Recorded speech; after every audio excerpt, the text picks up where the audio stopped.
ಒಂದು ದಟ್ಟ ಅರಣ್ಯದ ಮಧ್ಯದಲ್ಲಿ ಚಿಕ್ಕದಾದ ಅಳಿಲು ಇದ್ದಿತು. ಅದರ ಹೆಸರು ಚಿಂಕು.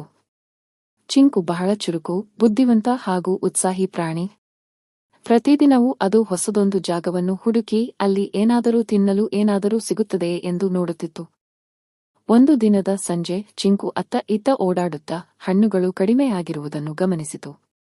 ಅದು ಆಶ್ಚರ್ಯದಿಂದ ಎಲ್ಲೆಲ್ಲೋ ಓಡಿತು, ಆದರೆ ಯಾವುದೇ ಹಣ್ಣು ಸಿಗಲಿಲ್ಲ. ಅರಣ್ಯದಲ್ಲಿ ಬೇಸಿಗೆ ಆರಂಭವಾಗಿತ್ತು. ಮರಗಳು ಒಣಗಿಬಿಟ್ಟಿದ್ದವು. ಚಿಂಕುಗೆ ತೀವ್ರ ಹಸಿವಾಗಿತ್ತು. ತಕ್ಷಣ ಅದು ತೀರ್ಮಾನಿಸಿತು, ನಾನು ಹೊಸ ಜಾಗ ಹುಡುಕಬೇಕು. ಅಲ್ಲದೆ ಯಾವ ಹಣ್ಣು ಸಿಗಬಹುದು ಎಂಬುದನ್ನು ಕಂಡುಹಿಡಿಯಬೇಕು. ಅದು ಮರದಿಂದ ಮರಕ್ಕೆ ಹಾರುತ್ತಾ ಬಿಳಿ ಜಿಂಕೆ, ನರಿ ಮತ್ತು ಹಕ್ಕಿಗಳಲ್ಲಿ ವಿಚಾರಿಸಿತು. ಎಲ್ಲರಿಗೂ ತಾವು ತಿಂದಿದ್ದ ಹಣ್ಣುಗಳ ಬಗ್ಗೆ ಹೇಳಲು ಸಂತೋಷವಿತ್ತು. ಆದರೆ ಯಾರಿಗೂ ಇನ್ನೂ ಹೆಚ್ಚು ಹಣ್ಣುಗಳು ಎಲ್ಲಿವೆ ಎಂಬ ಮಾಹಿತಿ ಇರಲಿಲ್ಲ. ತೀವ್ರ ಹಸಿವಿನಲ್ಲಿ ಚಿಂಕು ದಣಿದು ಹೋಗುತ್ತಿತ್ತು. ಆದರೆ ಅದನ್ನು ಆರಾಮವಾಗಿ ಬಿಡಲಿಲ್ಲ. ಕೊನೆಗೆ ಒಂದು ಹಳೆಯ ಬೃಹತ್ ಆಲದ ಮರದ ಹತ್ತಿರದ ಗುಹೆಯೊಳಗೆ ನುಗ್ಗಿದಾಗ ಅದಕ್ಕೆ ವಾಸನೆ ಬಂತು, ಬಾಳೆಹಣ್ಣುಗಳ.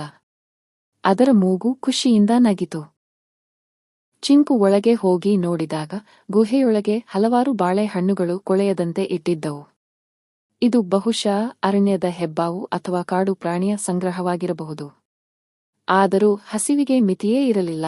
ಚಿಂಕು ತಕ್ಷಣ ಒಂದು ಹಣ್ಣು ತೆಗೆದುಕೊಂಡು ಬಾಯಿಗೆ ಹಾಕಿತು. ಅದು ಮಧುರವಾಗಿತ್ತು. ಆದರೆ ತಕ್ಷಣದಂತೆ ಶಬ್ದವಾಯಿತು, ಸರ್ಫ್ಸ್! ಇದು ಒಂದು ಹೆಬ್ಬಾವಿನ ಮನೆ. ಚಿಂಕು ಅಚ್ಚರಿಯಿಂದ ಹಿಂದಕ್ಕೆ ಹಾರಿ ಓಡಿತು. ಆದರೆ ಅದು ಧೈರ್ಯವಿಟ್ಟು ತನ್ನ ಸ್ನೇಹಿತರ ಜೊತೆ ಹಣ್ಣುಗಳನ್ನು ಹಂಚಿಕೊಳ್ಳಲು ಯೋಜಿಸಿತು. ಅವರು ಬೆಟ್ಟದ ಹಿಂದೆ ಇನ್ನೊಂದು ಬಾಳೆ ಮರವಿದ್ದ ಸ್ಥಳವನ್ನು ಹುಡುಕಿದರು. ಅಲ್ಲಿ ಅವರು ಎಲ್ಲಾ ಮಿತ್ರರು ಹಣ್ಣು ತಿಂದರು, ಸಂತೋಷಪಟ್ಟರು. ಚಿಂಕು ತಿಳಿಯಿತು, ಸಹಾಯ ಕೇಳುವುದು ಕೂಡ ಒಂದು ಶಕ್ತಿ.